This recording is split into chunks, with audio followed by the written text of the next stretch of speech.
Life is all about change. And as they say, change is a constant.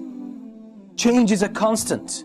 Because if you don't change by choice, Shaitan will change you by force.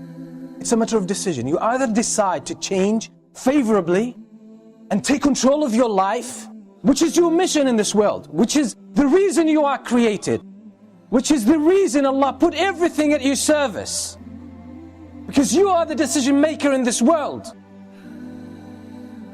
The sun doesn't decide its course. The moon doesn't.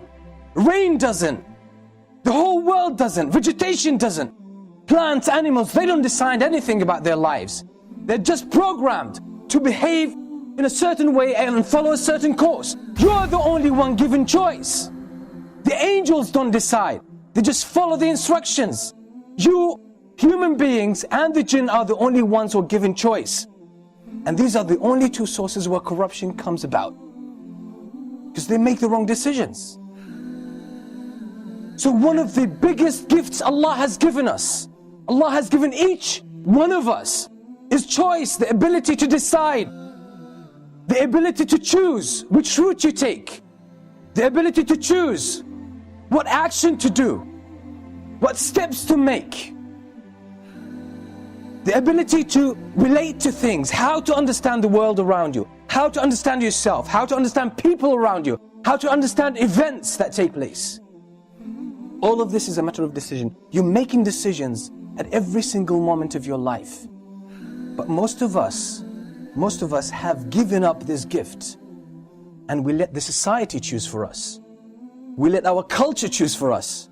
We let sometimes our friends and peers choose for us. We let our teachers choose for us. We let our parents choose for us. We let the TV choose for us. We let our politicians choose for us. But on the day of judgment, you will deal with the consequences of all those choices, whether you made them or let someone else take them for you. You will face the consequences on the day of judgment. You will stand before Allah subhanahu wa ta'ala alone. Alone. In some narrations, the Prophet ﷺ said, even a mother on the day of judgment will come to her son and she would say, "Oh my son, I held you in my womb 9 months. I looked after you. I breastfed you. And I stayed up all night just to look after you. I wasted my life and my years just for you to grow up and become independent. And you became independent and successful. Now all what I want from you, that's on the day of judgment. My son, she tries to draw his heart nearer by mentioning everything she did for him. Then she says, "Oh my son, in exchange of all of this, all what I'm asking for is one hasana, one good deed, one reward. Just give me one reward from your records so I can be saved from the hellfire. I just can secure a position or a place in paradise. That's all what I'm asking of you." You know what? That son, with all his respect and love for his mother, he says, "Mom, with all respect," I'm paraphrasing by the way, "the hasana you're asking for, I'm more in need of it than anyone else. Some other time, Mom. Some other time." On that day you will stand before Allah subhanahu wa ta'ala alone, and you will be asked about every single decision. The woman passing down the street that you looked at and you kept staring at will be brought to you live, you could see it.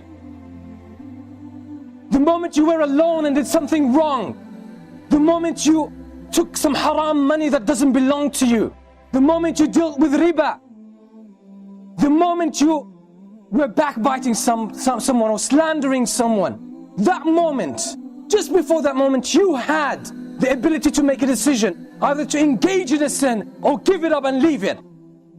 But you made the wrong decision, and it will come to you that moment. It will be placed and it will be manifested in front of your eyes when you're standing before Allah subhanahu wa ta'ala, and He will ask you about it. The moment the adhan was called, you know it's time for the prayer, and you didn't pray because you were engaged with something else. Any of these worldly matters, it will be brought to you and you will regret the decisions you made. When you listen to the whispers of shaitan, when you listen to the advice and the social evidence of your friends, of your family, of your culture, and you just flew with the tide, that moment will be brought to you and you will be asked about it and you will feel so much pain about it. The first moment of pain you'll start to feel is the moment the angels come to you and start dragging your soul out of your body. That's the moment Allah subhanahu wa ta'ala spoke about in the Quran so many times. So many times. Allah subhanahu wa ta'ala says, حَتَّى إِذَا جَاءَ أَحَدَهُمُ الْمَوْتُ قَالَ رَبِّ ارْجِعُونَ. The moment death comes to one of them, he says, رَبِّ ارْجِعُونَ, oh my Lord, send me back. That's the moment the soul is dragged out of this body. قَالَ رَبِّ ارْجِعُونَ لَعَلِّي أَعْمَلُ صَالِحًا فِيمَا تَرَكْتُ. Oh my Lord, send me back so I may do something good before I depart again. Do something good. He knows that Allah is merciful. He knows in a way that when Allah gives them the command, they just go about doing it automatically. They can't think of other choices. That's it. But Allah has honored us as human beings. He's given us a trust. You can choose. The angels can't choose. You can choose. The sun and the whole universe in its magnificence cannot choose, can't make any choice. You can choose. You can choose, and this is why everything is put at your service. You can control it to a certain extent. And the most important thing to control is that piece of flesh that controls everything in your life. That's the central point. That's the center of a human being. You control it. You can control everything in your life. You can control your eyes, your hands, your tongue, and everything. Discipline your heart. Everything will fall in place in your life.